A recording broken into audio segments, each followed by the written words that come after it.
For over 2 centuries, the 49th parallel has stood as the longest undefended border in the world, a symbol of two nations charting separate courses from a shared continent. But imagine a day when that line vanishes. Imagine the moment the Dominion of Canada, from the Atlantic shores of Newfoundland to the Pacific coast of British Columbia, from the bustling cities of the Great Lakes to the frozen expanse of the Arctic, is formally admitted to the Union as the 51st state. The mere concept is seismic.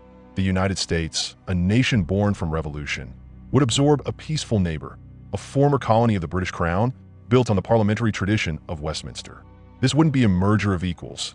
It would be the annexation of a G7 economy, a cultural powerhouse, and a vast northern territory.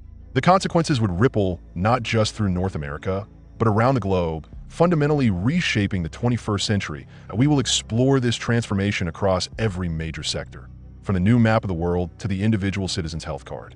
Geographically, the new United States will become the largest country in the world, dwarfing Russia and making America truly sea to shining sea to Arctic. This is more than a change in size. It's a monumental shift in strategic global posture. The most critical gain is the Arctic. With climate change opening up new sea routes and access to vast deposits of resources, the U.S. would gain full control over the Northwest Passage and thousands of miles of new Arctic coastline. In a geopolitical comparison, this would be akin to China suddenly absorbing all of Siberia, a massive uncontested land and resource gain that redefines global power. Militarily, Canada's modest defense force would be dissolved into the U.S. apparatus.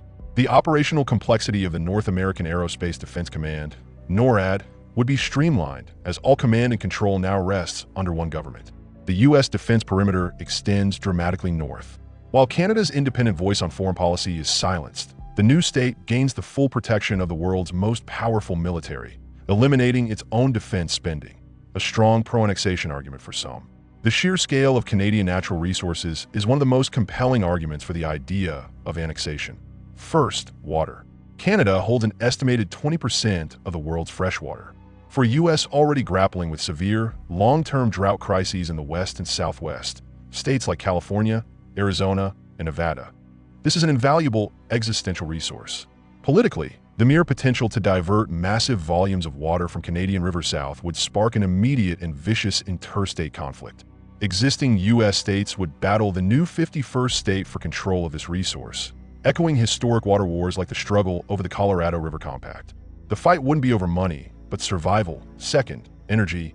Canada is one of the world's largest energy producers, with its massive oil sands in Alberta and extensive natural gas fields. Integrating this into the U.S. energy grid would dramatically increase American energy self-sufficiency, reduce reliance on politically volatile overseas suppliers, and reinforce the U.S. position as the world's energy superpower. This is a profound shift. The combined nation would become an unassailable energy behemoth, granting it unprecedented diplomatic leverage against competitors like Russia and OPEC nations. Economically, the Union creates a new powerhouse. Canada, as an independent country, boasts the world's 10th largest GDP. As a single state, it would be a colossus within the U.S. system, likely the second or third largest state economy behind California and Texas. The primary economic draw for the U.S. is the full, frictionless integration of supply chains and the elimination of all trade barriers and currency exchange costs. For the new state, the shift in taxation would be immediate and dramatic. Canadians currently pay substantially higher personal income taxes to fund their robust social safety net. Joining the U.S. would mean a shift to lower overall federal tax rates, putting more cash into citizens' pockets. However, this is the trade-off. Canadians would experience an immediate reduction in the social services those higher taxes funded. The new state would face a dilemma comparable to the economic integration of East and West Germany after the Cold War. There would be a boom in investment and a surge in competition, but potentially a painful period of adjustment as less efficient Canadian industries and government institutions are forced to compete at the demanding pace of the larger U.S. market. Capital would flow easily, but so would the pressure to conform. This is arguably the most fiercely debated aspect of the hypothetical union, the clash of health systems. Canadian universal health care, Medicare, is a cornerstone of Canadian identity and a source of national pride. It ensures that every citizen receives medical care regardless of their ability to pay. A shift to the American model, a complex patchwork of private insurance, employer-based plans, and government programs like Medicare, Medicaid, would be met with furious resistance by the Canadian population. This is not just a policy change, it's a societal trauma. Imagine a scenario similar to the challenges faced by Britain's National Health Service, NHS, but in reverse. Canadians will be trading a guaranteed safety net for a system that offers faster access and specialized care only to those who can afford expensive private insurance. The political battle would center on whether the former Canadian provinces could retain a version of their universal system, perhaps funded through higher state-level taxation, a move that would put them at an economic disadvantage compared to other U.S. states. The political and cultural fallout would be immense.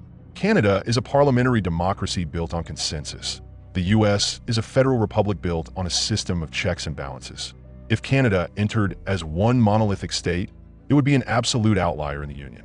It would receive only 2 senators like tiny Rhode Island, despite its massive size and population, around 38 million. This dilution of political power would be devastating. Even if split into multiple states, say Quebec, Ontario, and a western/Atlantic state, their combined influence would still be far less than their collective voice on the world stage as an independent nation. The political reality is simple. The interests of the former Canadians would become just another regional issue in Washington. D.C., the most explosive issue would be Quebec. As an independent nation, Canada has constitutional obligations to protect the French language and culture. Integrating into the U.S., a predominantly English-speaking nation, would instantly revive the Quebec separatist movement with unprecedented fervor. For Quebecers, this is comparable to the Slovakian split from Czechoslovakia, a non-negotiable cultural separation to preserve their identity. The U.S. government will be forced to deal with a new, potentially violent independence movement on its northern border. Canada's constitution contains explicit guarantees and treaty rights for its First Nations, Métis, and Inuit peoples. These rights often conflict with state and private economic interests. U.S. federal law and constitutional interpretation regarding Native American tribal sovereignty differ significantly from Canada's.